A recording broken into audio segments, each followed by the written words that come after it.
Olá, eu sou Aldenor Pimentel. O assunto é gestão e como parte da cobertura que a rádio e a TV Universitária têm feito sobre o coronavírus em Roraima, conversamos hoje com o diretor de Assuntos Pedagógicos da Pró-Reitoria de Ensino e Graduação da Universidade Federal de Roraima, Vitor Souza, sobre o calendário acadêmico nesse período de pandemia.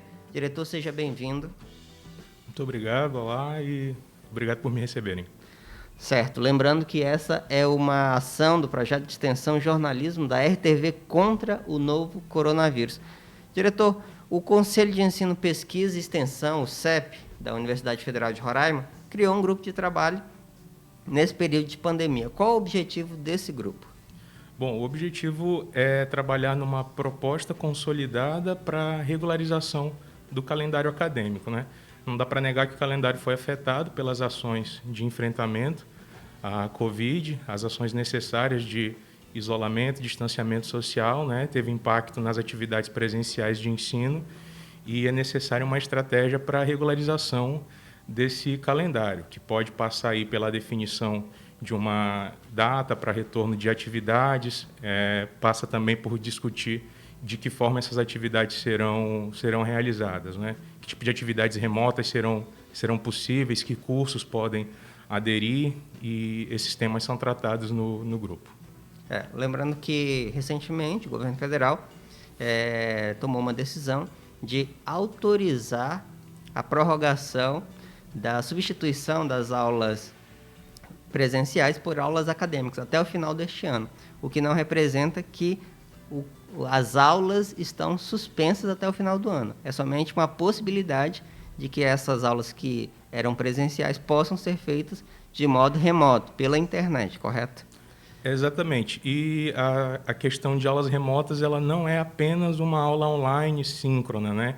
É um conceito que abrange demais atividades não presenciais, incluindo a possibilidade de intermediação por tecnologia digital, mas não se limitando a ela. Essa autorização da Portaria 544, do dia 16 de junho agora, ela traz como inovação a extensão desse prazo, como você falou, até 31 de dezembro, de uma autorização que já tinha sido dada pela Portaria 343 de março, que originalmente tinha 30 dias de vigência. Conforme a situação epidemiológica avançou, esse prazo já havia sido prorrogado por 2 vezes, por mais 30 dias, e agora ela foi substituída pela 544, trazendo essa possibilidade de substituição por aulas não presenciais até 31 de dezembro. Ela é uma possibilidade, né, uma autorização.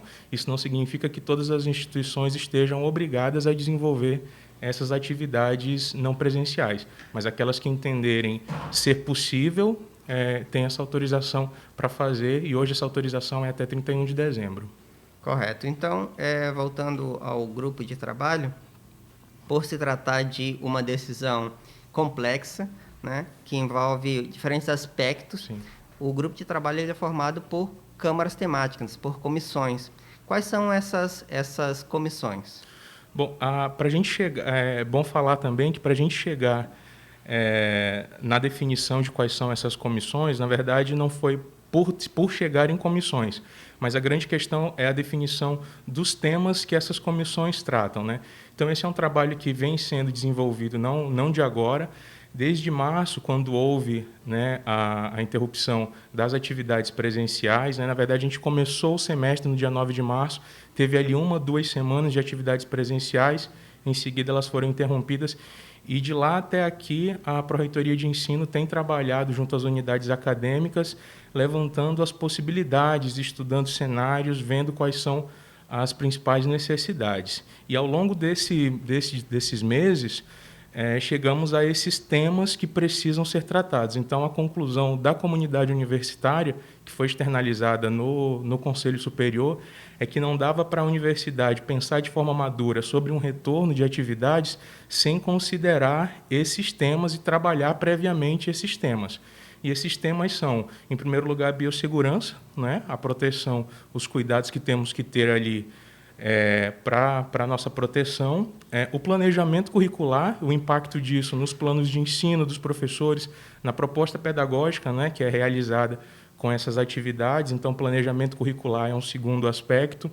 A formação docente, né, como os professores podem lidar com as ferramentas que serão utilizadas, que tipo de capacitação pode ser realizada. Um outro ponto fundamental, o apoio logístico necessário, isso passa por um estudo do acesso de alunos e professores a meios, né, de tecnologia digital para que se possa fazer um ajuste do tipo de atividade que é necessário. Como eu disse, são atividades, a possibilidade de atividades não presenciais passa também pela intermediação de tecnologia, não se limita a ela, mas passa por ela. Então, uma estrutura logística que possa dar suporte a essas atividades não presenciais precisa ser pensada. Esse seria o quarto tema. O formato do calendário, o estabelecimento de prazos e datas propriamente dito. Então, temos também a comissão com o tema do calendário propriamente. Temos que tomar cuidado também com a questão da normatização da instituição. Então, os normativos que precisam ser criados, adaptados, ajustados, para que a gente possa realizar essa regularização do calendário. E também, e aí é o principal foco, a atenção à saúde de toda a comunidade, atenção à saúde e apoio de serviço social. Então, questões de acolhimento psicossocial. Então, é um outro tema tratado pelas comissões. Então, a gente tem aí essas 7 comissões abrangendo esses 7 temas, né? Elas têm um trabalho que se desenvolve por aproximadamente 2 meses, correto? Que começou no início de junho e o trabalho deve se estender até o dia 7 de agosto, quando então deve ser apresentado ao Conselho Superior essa proposta consolidada para regularização. E aí, qual é o prazo que essa comissão tem para apresentar a proposta ao Conselho? Isso, é esse prazo de aproximadamente 60 dias, né? São 9 semanas cheias de trabalho. Esse prazo finaliza no dia 7 de agosto. Aí, a partir desse prazo, né, a questão não é que as aulas, se forem retornar, retornam logo a partir do dia 7. Né?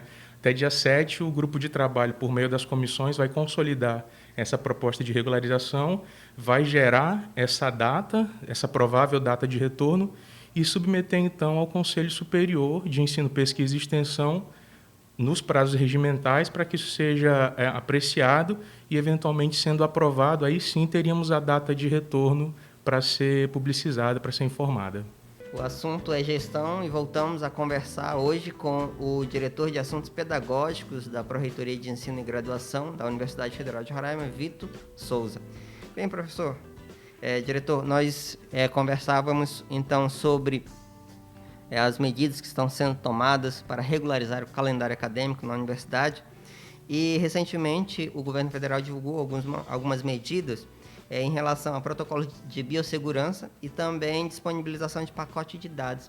Como é que essas medidas elas impactam nos trabalhos em relação à regularização do calendário acadêmico na universidade? Perfeitamente, Adenor. Veja, em relação ao protocolo de biossegurança, o que é? Né? É um documento que foi divulgado ontem pelo MEC, foi feita uma coletiva de imprensa, isso foi disponibilizado no portal do MEC de monitoramento das ações referentes ao enfrentamento ao coronavírus. E ele é um protocolo que tem um caráter de orientação, não é? Ele não é de adesão obrigatória, porque ele é um protocolo que pretende abranger questões referentes a medidas de segurança em eventuais retornos presenciais, ainda que escalonados, não totalmente presenciais. Então, ele é um documento orientativo para as instituições de ensino e ele contém medidas de segurança, medidas coletivas e individuais. Muito do que a gente já conhece, né? O cuidado como que a gente está tendo aqui de manter o distanciamento, o uso das máscaras, o álcool em gel, a higienização dos equipamentos, mas traz isso de forma sistematizada. E é interessante que isso é um ponto que é algo que já vinha sendo dado atenção a esse ponto pela universidade. Como falávamos há pouco, temos uma das comissões temáticas do grupo de trabalho é exatamente a Comissão de Biossegurança, que também já vem trabalhando nessas questões internamente, com as especificidades da instituição, e, de certo, vai também utilizar esse documento como orientação e fazer a integração ao trabalho que já vem sendo realizado aqui. A segunda ação que você falou foi também anunciada ontem pelo MEC e faz referência à possibilidade de contratação pelo Ministério de pacotes de dados patrocinados para estudantes em situação de vulnerabilidade econômico-social. Eles devem fazer um processo licitatório agora até a metade do mês e a previsão deles é que isso seja disponibilizado em agosto para a utilização dos alunos. Eles têm uma meta de 1 milhão de alunos, né, identificados nessa situação de vulnerabilidade econômica e social. Nesse primeiro momento seriam atendidos 400 mil alunos, e entre esses alunos há a possibilidade de a gente incluir, né, fazer adesão ao processo para incluir alunos da UFRR.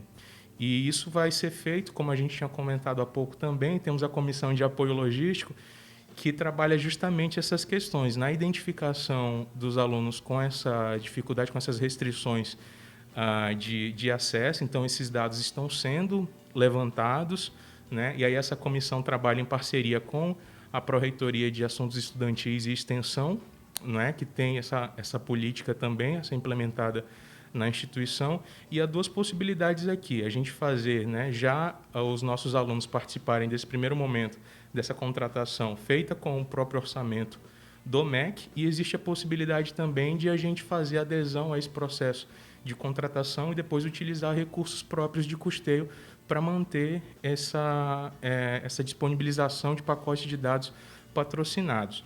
Aí assim a gente cumpre essa função de complementar, não é, esse acesso aos nossos alunos, para que qualquer medida que venha a ser tomada para a regularização do calendário e desenvolvimento de atividades de ensino possa atingir todos os nossos alunos que terão condições, então, de acompanhar essas atividades.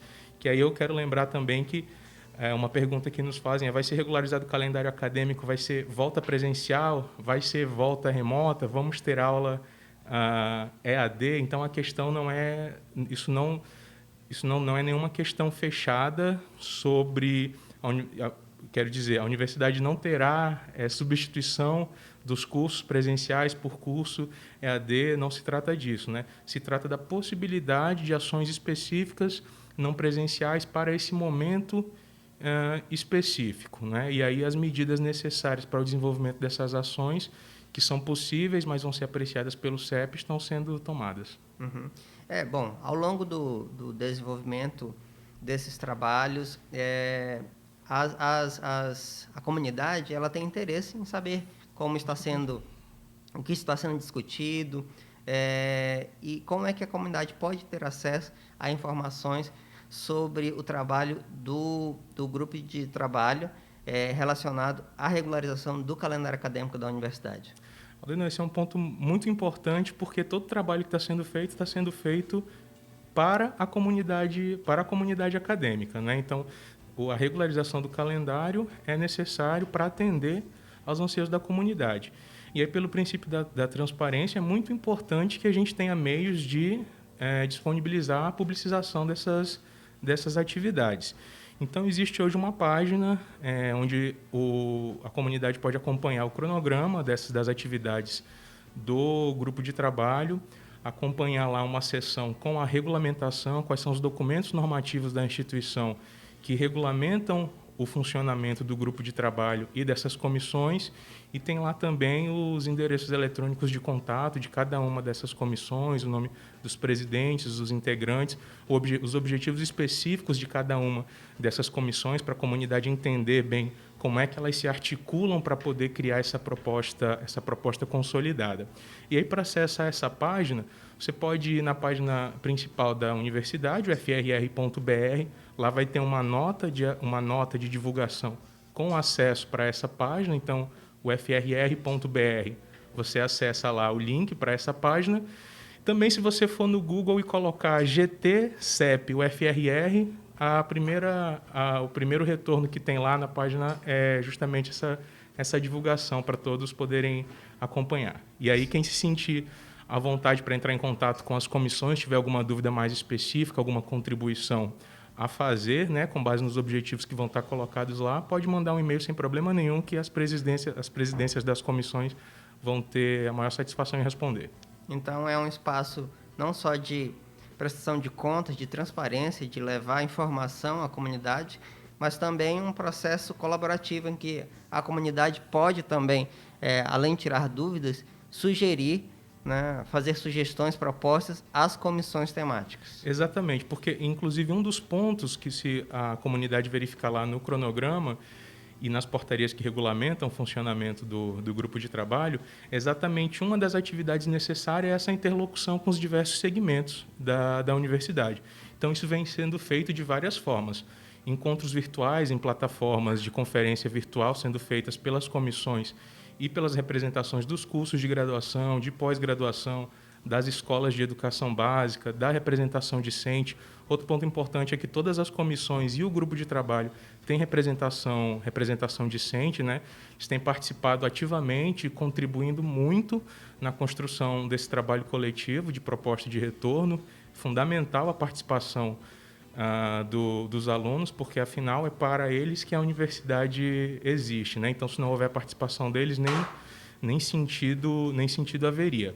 Então é isso, eles acompanham e entram em contato por esses endereços.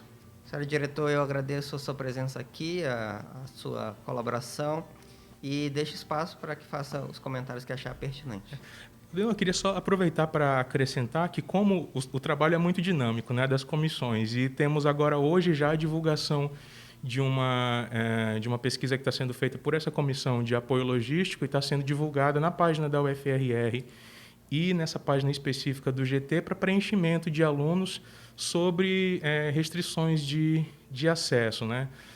Para que eles possam justamente levantar mais necessidades para providenciar a estrutura necessária. Então, a gente pede que quem esteja nos assistindo, nos ouvindo, além de efetivamente preencher, responder a essa pesquisa, acessando o link que vai estar nos canais de divulgação, tanto da UFRR como da página do GTCEP, também auxilia ali se tem o contato de algum aluno que sabe que está sem acesso à internet no momento, mas tem um contato telefônico. Essa prestação de informações ela pode também ser intermediada, né, por terceiros autorizados, pelo prestador da informação. Então, as coordenações de curso, um colega de classe, um colega de curso que tenha o conhecimento do seu colega que não tem o acesso, pode também, pelo link, fazer o fornecimento dessas informações para que a Comissão de Apoio Logístico possa providenciar a estrutura necessária para atendimento. Ok, agradeço mais uma vez. Bem, o assunto é gestão e hoje conversamos com o diretor de Assuntos Pedagógicos da Pró-Reitoria de Ensino e Graduação da Universidade Federal de Roraima, Vitor Souza, sobre a regularização do calendário acadêmico da universidade.